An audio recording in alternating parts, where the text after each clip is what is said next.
basta papunta lang ng langit. Ang pagpunta ng langit ay unang hakbang lang yun. At hindi pati matagal sa langit actually. Lalo na kapag dumating yung rapture, 7 years lang tatagal sa langit. Ang tumatagal lang sa langit ay yung mga nauna at hindi pa dumarating ang rapture. Pero pag nag-rapture, 7 years lang ang tagal sa langit. At yung langit, literal talaga yun sa Bible. May literal na langit. Hindi yung sa isip ng tao, ang langit ay yung pantasya. Hindi yun. May literal na langit sa Bible. First, second, third heaven na nakasulat sa Bible. Yung first 7, yan yung alapaap. Yung nakikita natin, yung dinadaanan ng eroplano, ang tawag yan first 7.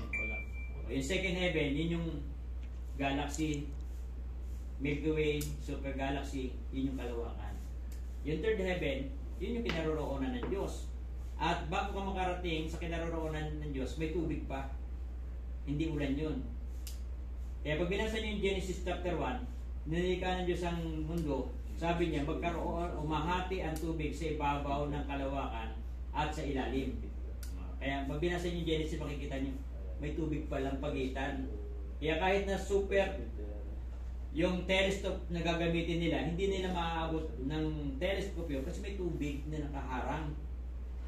Dahil hinati yung tubig sa ilalim at sa ibabaw. Kaya yung kaisipan nila na baka may mga tao pa sa ibang planeta, hindi totoo yun. Kasi ang nilikha lang talaga ng Diyos ay yung mundo.